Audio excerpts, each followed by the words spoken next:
Bonjour, dans cette vidéo, je souhaite vous donner quelques astuces pour se libérer de l'addiction au sucre. Avant d'aller plus loin, cliquez sur le bouton s'abonner de ma chaîne YouTube pour recevoir plus de conseils et astuces en exclusivité. Un grand nombre de personnes ont conscience que le sucre n'est pas bon en excès pour leur santé, mais ne peuvent s'empêcher d'en consommer. La question à se poser est pourquoi est-il si difficile de résister à son appel ?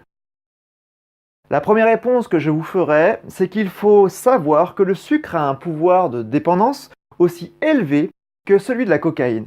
Oui, aussi élevé que celui de la cocaïne. Un chercheur faisant une étude sur les dépendances et les effets de la cocaïne sur les souris, ces souris avaient la possibilité d'obtenir une dose en actionnant un levier car elles étaient perfusées. Elles pouvaient donc recevoir une dose quand elles le désiraient. Ce chercheur décida de rajouter un réservoir d'eau sucrée dans cette étude, avec le même système de levier pour boire de l'eau que la perfusion de cocaïne. Le résultat a été surprenant. En effet, les souris de l'expérience, 8 sur 10 exactement, n'allaient plus ou peu vers le levier pour envoyer une dose de cocaïne, mais progressivement, elles se mirent à préférer le levier d'eau sucrée. En d'autres termes, le sucre aurait un pouvoir de dépendance plus fort que celui de la cocaïne.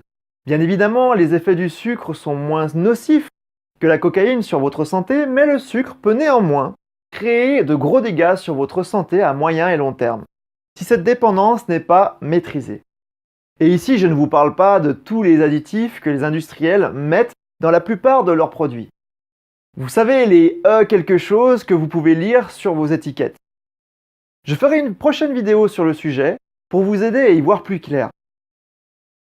Pour revenir à notre sujet du jour, le sucre a donc un fort pouvoir de dépendance et tout le monde peut en être victime. Un autre facteur à prendre en compte est la sensibilité des papilles gustatives. Il se révèle que lorsque votre alimentation est trop sucrée, c'est-à-dire que tous les jours vous consommez des produits sucrés comme des barres chocolatées industrielles, du sucre dans le café ou dans le thé, des jus de fruits, des sodas ou de l'alcool, vous perdez la sensation réelle du goût car le sucre couvre celui-ci.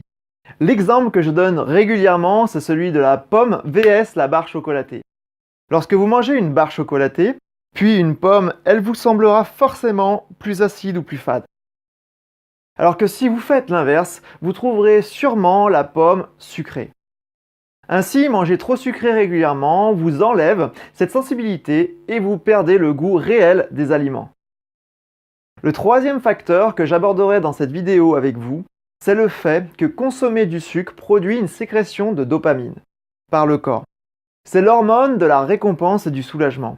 Le plus souvent, vous remarquerez que vous mangez ou grignotez lorsque vous avez subi un stress élevé, une contrariété ou une mauvaise journée par exemple. Le cerveau a une fonction principale, vous éloigner de la douleur pour vous guider vers le plaisir. C'est pourquoi supprimer ce stress, cette contrariété ou ce sentiment négatif, il va vous inciter à manger du sucre. Car vous l'aurez compris, cela va permettre la stimulation de dopamine et vous vous sentirez apaisé. Techniquement parlant, c'est plutôt une bonne stratégie, mais malheureusement, ce sucre va avoir pour conséquence de vous faire grossir et provoquer un mal-être en vous ensuite. Donc la meilleure méthode est de comprendre les phénomènes qui vous poussent à manger du sucre plutôt que d'éteindre le voyant de l'alarme. Il faut traiter la cause et non la conséquence. Éteindre le voyant camouflé cache le problème plus en profondeur. Si vous ne travaillez pas cela, il est fort probable que cela persiste toute votre vie. Et le dernier facteur que j'évoquerai, c'est le pic de glycémie. Je vous invite à lire l'article La bonne pratique brûleuse de graisse qui traite de ce sujet. J'ai mis le lien dans la description de cette vidéo. La réaction simplifiée de ce phénomène est la suivante. Lorsque vous mangez un aliment trop sucré, vous faites un pic de glycémie, ce qui entraîne une hypoglycémie quelques heures après. Cette hypoglycémie demande à votre corps de reprendre du sucre rapidement, d'où certaines pulsions que vous pouvez ressentir. En résumé, nous avons 4 facteurs qui jouent un rôle dans votre addiction. Le premier est le pouvoir de dépendance extrêmement élevé. Le second, c'est la désensibilisation gustative qui rend les fruits fades par exemple. Le troisième, c'est la stimulation de dopamine pour fuir un stress ou un mal-être. Et le quatrième, qui est une réaction du corps face à un pic de glycémie, suivi d'une hypoglycémie. Dans tous les cas, Si vous voulez stopper ou limiter cette addiction, il va falloir prendre conscience en premier lieu de quelque chose. Vous et seulement vous avez la capacité de combattre ce phénomène. Certes, le corps réagit en fonction de ce que l'on mange. Certes, la dépendance peut être très forte. Mais si vous ne vous montrez pas plus fort ou plus forte que cette dépendance, vous allez rester dans cet état toute votre vie. Je ne veux pas ça pour vous. Je vous le dis régulièrement dans mes vidéos, vous avez un potentiel énorme qui sommeille en vous.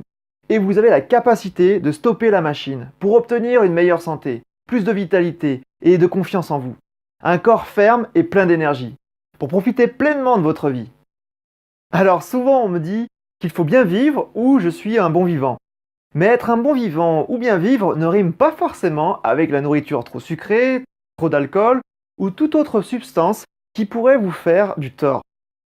Bien vivre peut être faire du sport, manger des produits bio et sains.